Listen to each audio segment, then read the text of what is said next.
Okay, here we go. This time I mean it. Okay, here we are. We are at session number 101 in Kevin Reed's A Course in Miracles. We're in chapter 13 entitled The Guiltless World, and we are today focusing on section number 8, Roman numeral 8 on page 258, and it is entitled From Perception to Knowledge. Okay, and I have a little note on the side that says it's a very lofty section. Right? In it, Jesus is going to be talking about just who you are, where you stand, in reality, all right, and how to get back to the awareness of who you really are. Okay, let's just begin. Paragraph 1. All healing is release from the past. That is why the Holy Spirit is the only healer. He teaches that the past does not exist, a fact which belongs to the sphere of knowledge, and which, therefore, no one in the world can know. It would indeed be impossible to be in the world with this knowledge, for the mind that knows this unequivocally knows also it dwells in eternity, and utilizes no perception at all. It therefore does not consider where it is, because the concept of where does not mean anything to it. It knows that it is everywhere, just as it has everything and forever. So, that would be in the sphere of knowledge. Okay, that you have everything, you are everywhere, forever. Okay. And we're not there at this point because we're still in the sphere of perception. Right? We still use perception. We still translate what our senses are reporting to us. And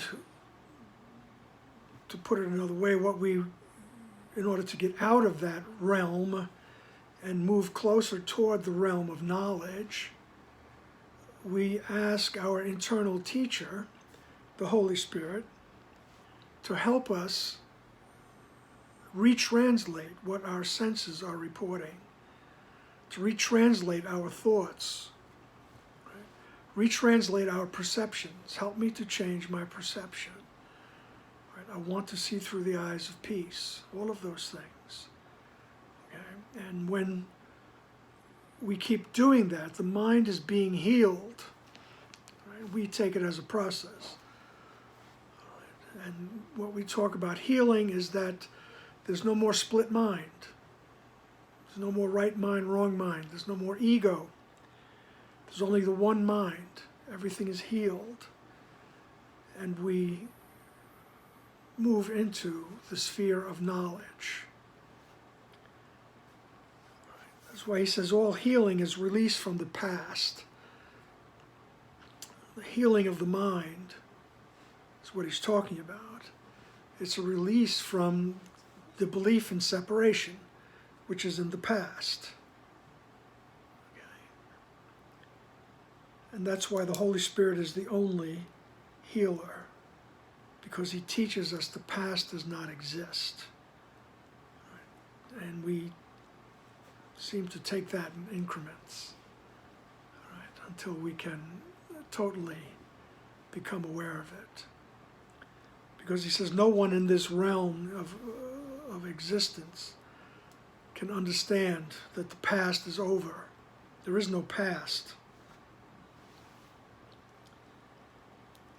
Because the mind that knows this unequivocally, there's no doubts, it just knows it unequivocally, The mind that knows that is in the realm of knowledge, in the world of knowledge. Okay. And it knows that it dwells in eternity. And it utilizes no perception at all. So we move from perception to knowledge. And how we do that is practicing with our internal teacher. Right? Practice with the memory of who we are. Right? The symbol of Jesus, Holy Spirit. Those are the symbols we use in the Course. Right? We go there, in that part of the mind, to have our perceptions retranslated. I don't want to see through the filter of the past. I don't want to see through the filter of guilt. I don't want to see through the filter of separation. Okay? I want to see through the filter of truth and peace. Remember last time he said you will first dream of peace and then awaken to it. This is it, moving from perception to knowledge. Okay. Paragraph 2. The very real difference between perception and knowledge becomes quite apparent if you consider this. There is nothing partial about knowledge. Every aspect is whole, and therefore no aspect is separate. You are an aspect of knowledge, being in the mind of God who knows you. All knowledge must be yours, for in you is all knowledge. Perception, at its loftiest, is never complete.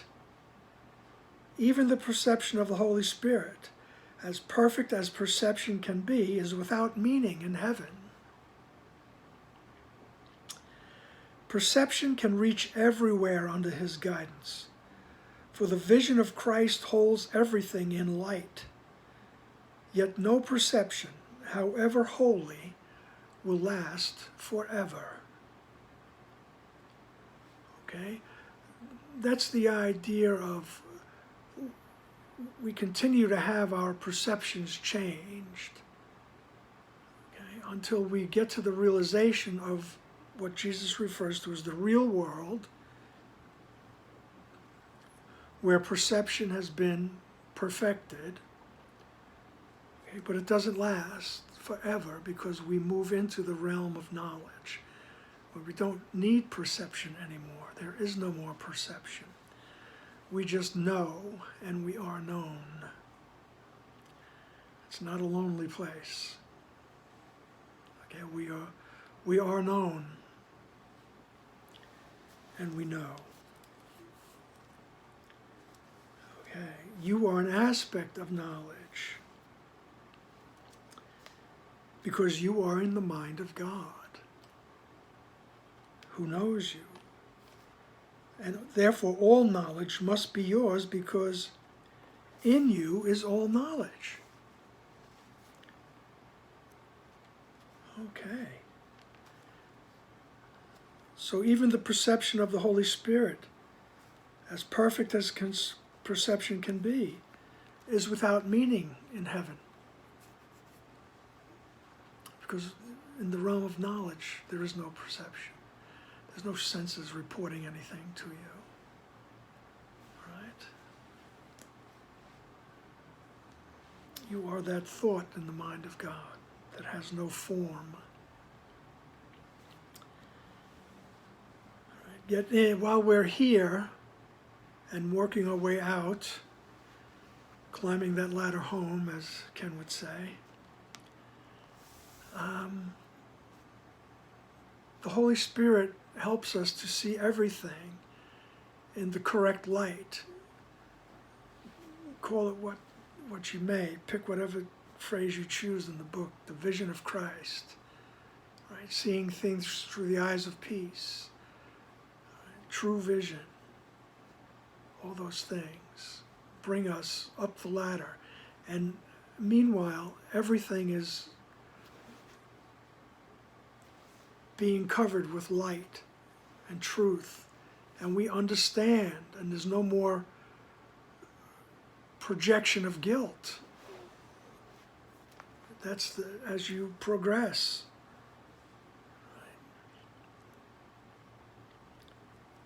So, paragraph 3. Perfect perception, then, has many elements in common with knowledge, making transfer to it possible. Yet the last step must be taken by God, because the last step in your redemption, which seems to be in the future, was accomplished by God in your creation. The separation has not interrupted it.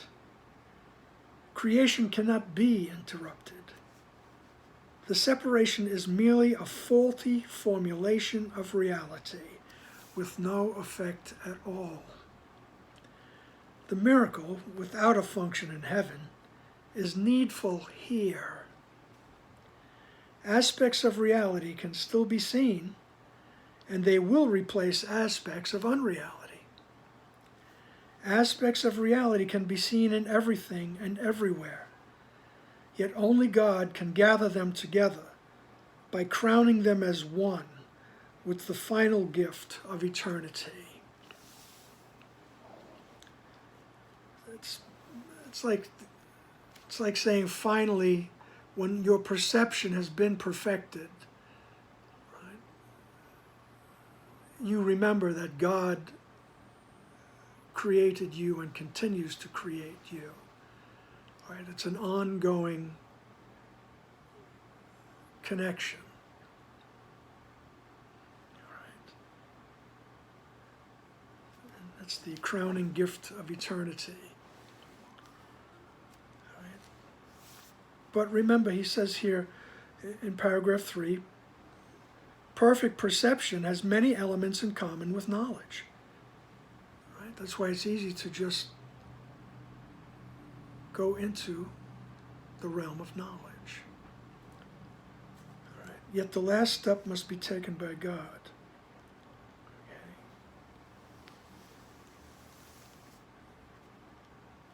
So God created us, and he says the separation didn't interrupt that.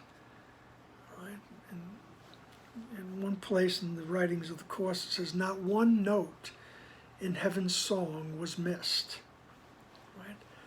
This blip, this tiny blip in time that we think lasts for eons, right? We keep discovering things that are, millions of years old. All right? It's a tiny tick in time, as they say. Okay. But he says, while we're here, aspects of reality can be seen, and they will replace aspects of unreality. It's just another nice way of saying that our perceptions will be changed. Right? We just need the willingness to have them changed. I prefer truth. I prefer peace. Help me to see through that filter. I don't want to fight anymore. I don't want to be scared. I don't want to be angry. Help me to see this correctly. Right? And in that request, don't hesitate to ask, because it won't leave you vulnerable. It won't leave you open to attack.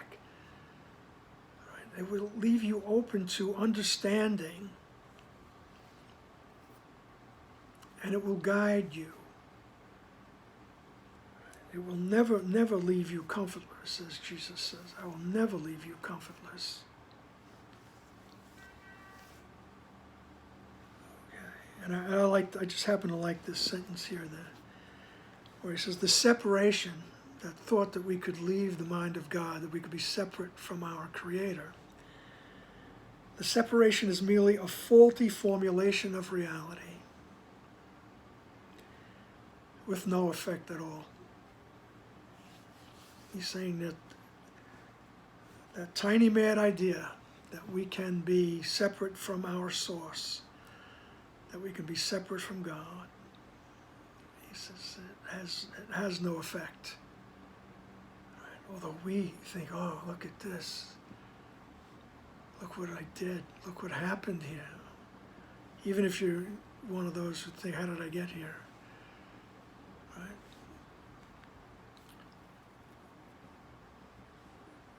All righty then. So, paragraph 4.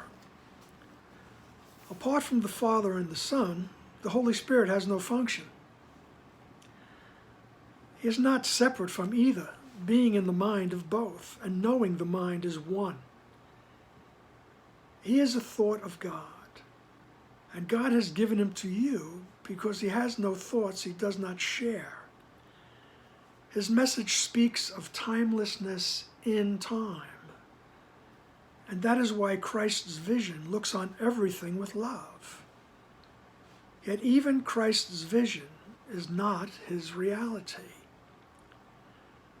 The golden aspects of reality that spring to light under his loving gaze are partial glimpses of the heaven that lies beyond them. So the Holy Spirit, he is the mediator.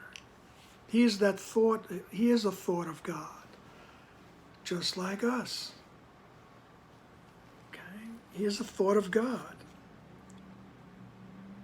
And he has no thoughts that he doesn't share. He is the memory of who we are. I keep saying that. Right? And we took that memory with us. Right? And his message speaks of timelessness in time. In other words, we go to that holy instant and we ask, and we just sit, and even if, sometimes I'd say to Jesus, I don't even know the question at this point. I don't even know what's wrong. So you just sit there, knowing that you are enveloped in love, right? Trusting in that. Okay? And in that space will speak to you about timelessness. It will come in a language you understand. It will be understandable when we come back to this world here. Right? Because that part of the mind speaks of timelessness within time, even though we find ourselves within time. Right? It's reminding us of timelessness. And that's why Christ's vision looks on everything with love. When we have our perception changed, we're looking with Christ's vision. It looks on everything with love. And it answers, the only answer is love. Even if someone is acting crazy, they are calling out because they don't believe they have love. They don't believe they are love. And our answer is love. We supply the love in the mind. And that's why Christ's vision looks on everything with love, because that's the only answer.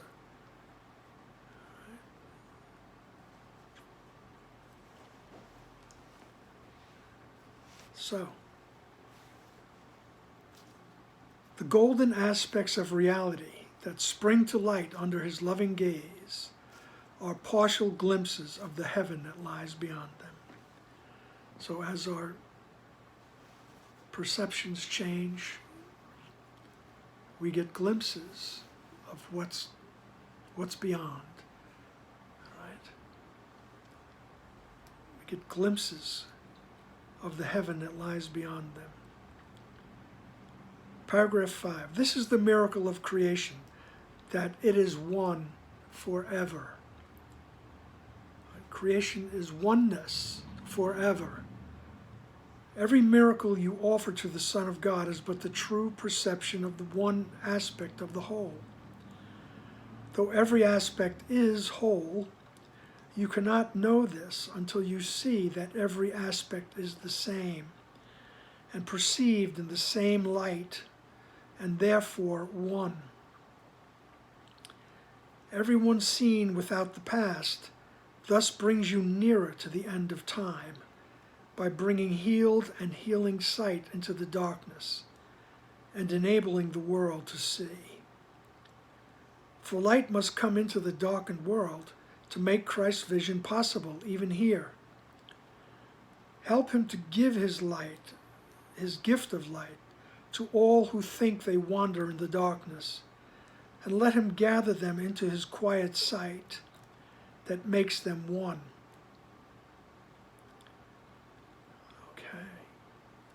So every miracle you offer to the Son of God is but the true perception of one aspect of the whole. Right? And we will, in time, we will come to the realization that there's one problem, no matter what it looks like, and there's one solution. There's one problem, the belief in separation from love, the belief in separation from the mind of God. That's the problem. And it, takes billions of forms, untold numbers of form. And we think that's the problem. But as we continue to offer the miracle, right, of corrected perception, we get to the point where we realize it's only one thing. Right? And there's only oneness. Okay. Though every aspect is the whole, even though it seems like I have a specific situation and I'm asking to have my specific perception corrected, it still is an aspect of the whole. It's still an aspect of love. Until we do that enough and we have that moment when we realize, oh yes, there is one problem, one solution, and we can generalize, and we can quickly become the channels of love in this world. Right? And it doesn't mean you go around preaching or teaching, or you just be. You just be. And if you need to go somewhere, do something, you will be guided. If you need to say something, people that come across your path will be treated with loving kindness. You will understand where they're coming from, and you will channel the love. Even if you don't say anything. Right? You might be sitting somewhere in a library or a train or a bus, some form of transportation, or a waiting room somewhere, and someone will sit down next to you. The words don't even have to be exchanged, right? But there will be the love, and that person will be enveloped in it, because everything is an aspect of the whole.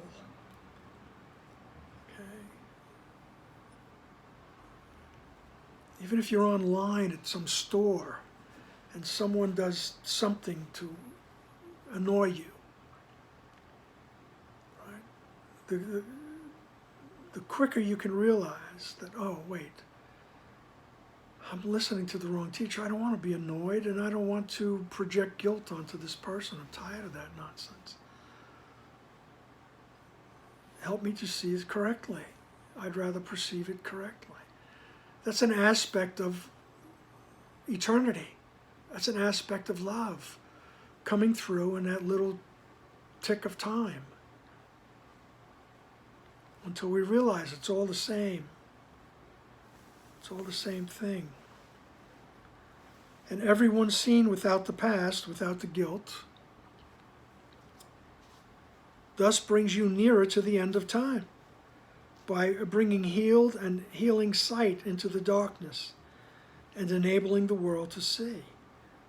For light must come into the darkened world to make Christ's vision possible, even here.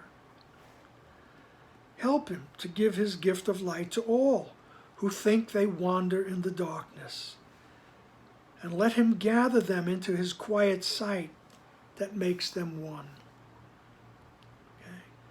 It's very beautifully and poetically put. That's what you will be doing. That's what you are doing when you're asking that your perception change, when you're saying, I don't want to project guilt anymore. Right? I don't want to argue, I don't want to fight, I just want to see through the eyes of peace. Right? You are gathering,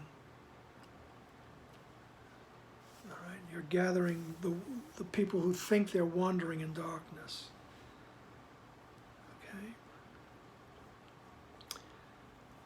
Okay, because they are all the same, paragraph 6. They are all the same, all beautiful and equal in their holiness.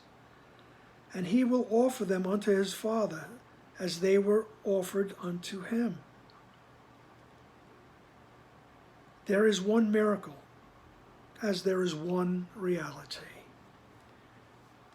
And every miracle you do contains them all, and every aspect of reality that you see blends quietly into the one reality of God. The only miracle that ever was is God's most holy Son, created in the one reality that is his Father. Christ's vision is his gift to you. His being is his Father's gift to him.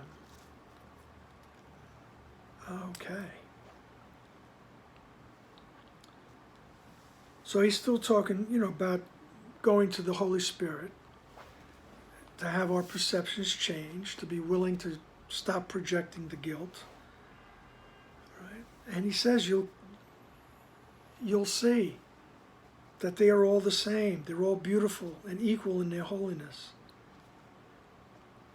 Right? And through us, the Holy Spirit will offer them all to the Father. And then he says in paragraph 6, sentence 3, there is one miracle as there is one reality. And every miracle you do contains them all, as every aspect of reality you see blends quietly into the one reality of God. So every stride that we make is an aspect of the whole. Right? Every person that I think is annoying me or threatening me, and I choose to have that perception changed. I choose not to project guilt onto them. I'm asking for an aspect of reality. And he says they quietly blend into the one reality of God. And eventually we're aware of the one reality.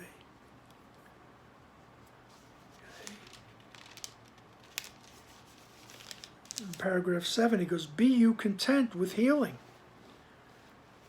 For Christ's gift you can bestow, and your Father's gift you cannot lose. Offer Christ's gift to everyone and everywhere. For miracles, offered the Son of God through the Holy Spirit, attune you to reality. The Holy Spirit knows your part in the redemption, and who are seeking you and where to find them. Knowledge is far beyond your individual concern. You who are part of it and all of it need only realize that it is of your Father and not of you. Your role in the redemption leads you to it by reestablishing its oneness in your mind. Okay? So it goes, be content with healing. All right? Be content with healing that part of the mind that thinks it's separate. All right? By asking to have your perception corrected. All right? Because this is a gift that you can bestow. You can bestow this awareness on everyone. And he says, and you can't lose your Father's gift.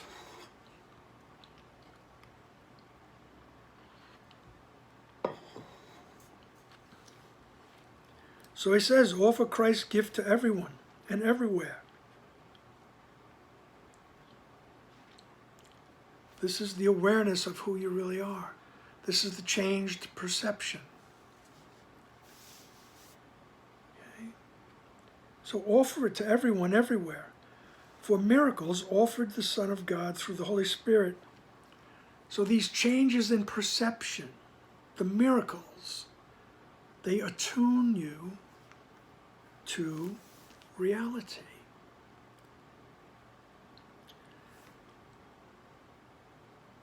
They just start to change your perception. You're moving from perception to knowledge. They attune you to reality. Right? And you'll see the changes, really. You'll become aware of them. Hard to verbalize, but you'll become aware of them. Even if you just become aware of not staying angry as long as you used to. All right?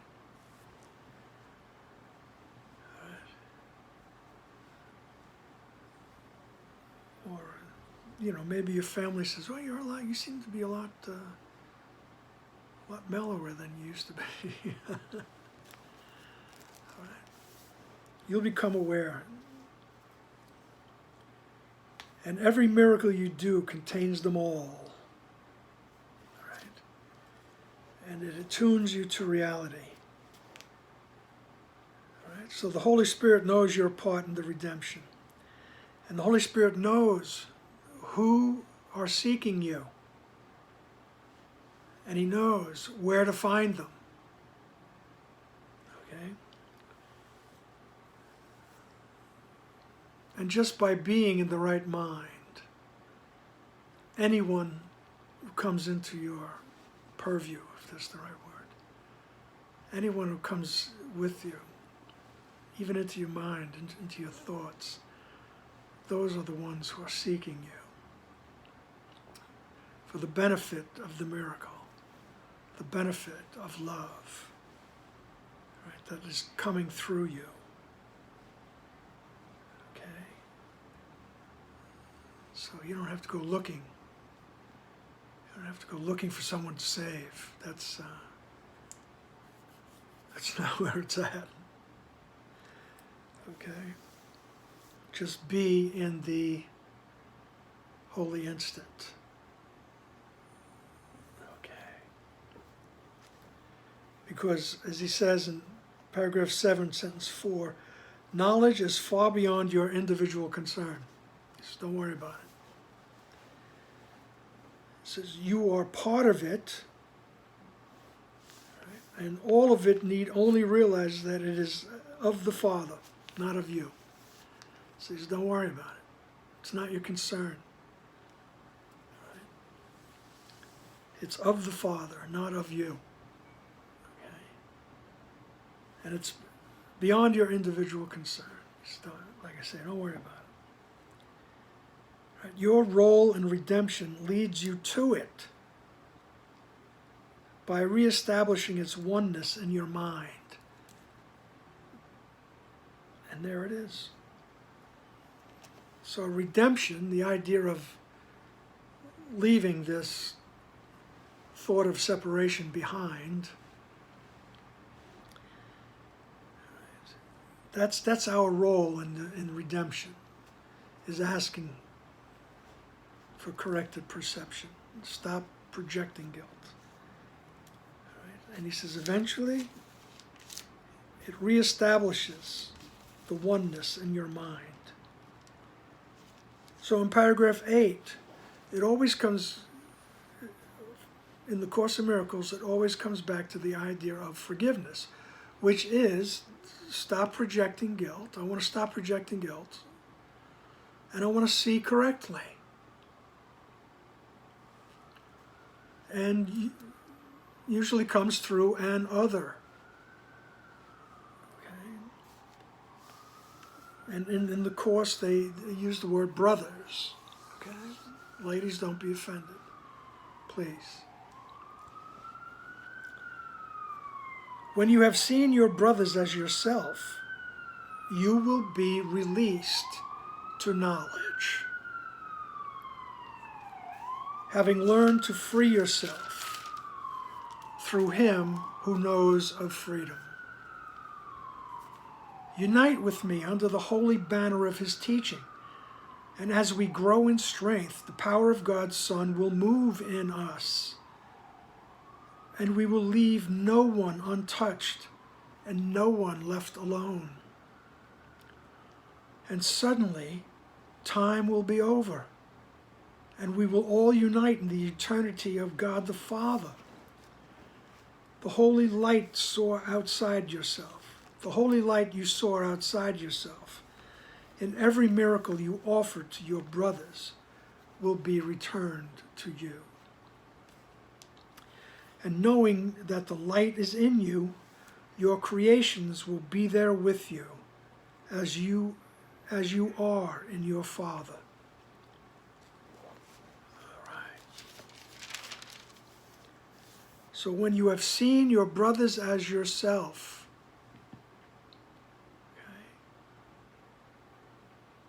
you will be released to knowledge. When you realize that everything is one, when you realize the oneness and the innocence and the wonder of it all, you will be released to knowledge.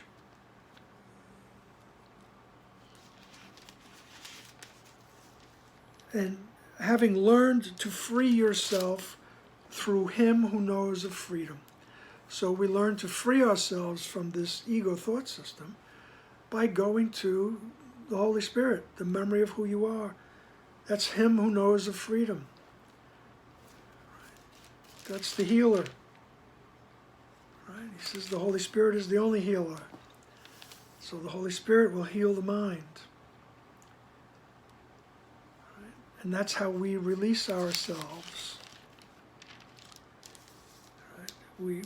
Having learned to free yourself through him who knows of freedom, by utilizing the Holy Instant, right? Utilizing Jesus, Holy Spirit, help me to see correctly.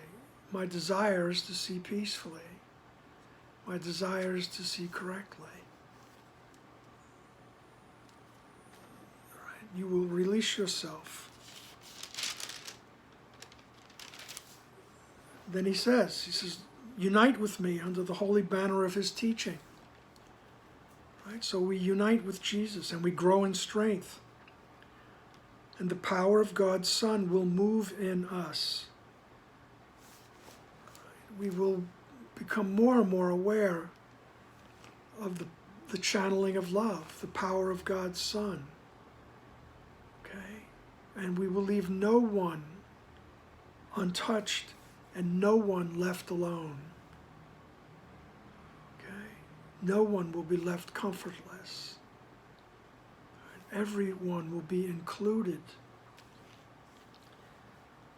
And when that happens, he goes, and suddenly time is over. And we will all unite in the eternity of God the Father. The holy light you saw outside yourself, and every miracle you offered to your brothers, will be returned to you. And knowing that the light is in you, your creations will be there with you, as you are in the Father. Meaning that we will be returned to the awareness of who we are and what our function is. Our function is the same as God's in heaven, and that's the extension of everything, everywhere, always.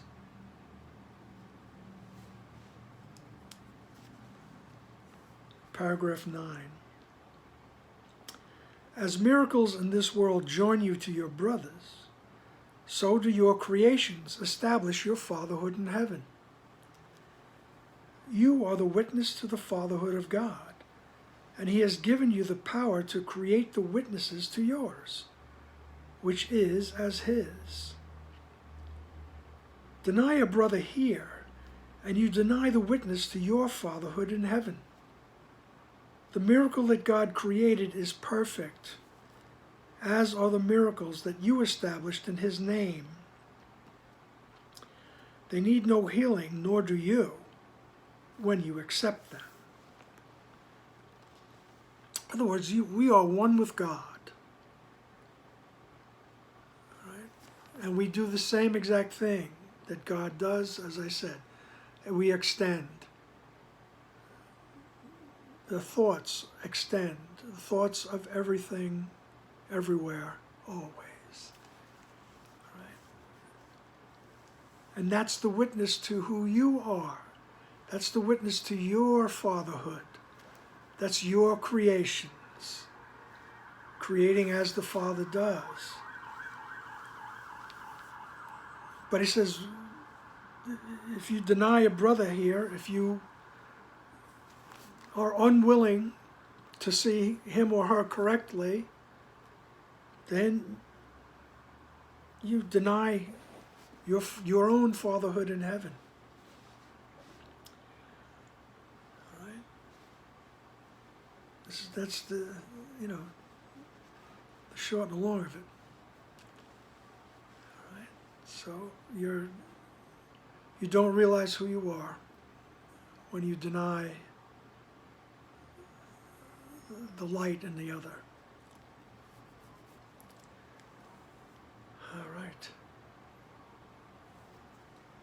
And he says they need no healing, and neither do you when you accept them. All right, so you'll see. Nobody needs any healing. All right, because there was never any sin. There was never anything wrong. And that will come in the sphere of knowledge.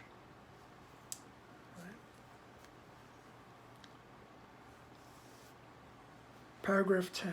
Yet in this world, your perfection is unwitnessed. God knows it, but you do not. So you do not share his witness to it, nor do you witness unto him, for his reality is witnessed to as one. God waits your witness to his Son and to himself. The miracles you do on earth are lifted up to heaven and to him. They witness to what you do not know, and as they reach the gates of heaven, God will open them. For never would he leave his only beloved Son outside and beyond himself. All right? Remember, these are all very poetic images. All right? Just reiterating what he's saying is they bring the release to everyone. Have the perception changed. Right? And you will be witnessing unto God. You'll be witnessing your own self. Right?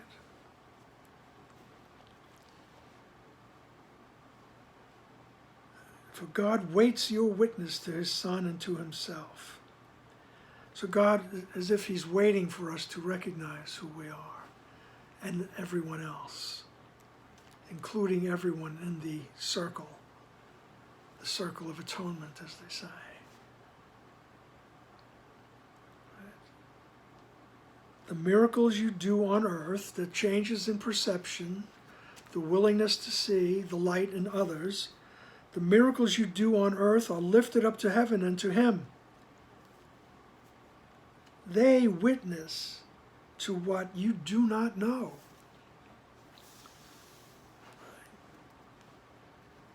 And as they reach the gates of heaven, God will open them. All right. As we have our perceptions changed more and more, we move closer to the realm of knowledge, the gates of heaven, all right, as it were. And God will open them.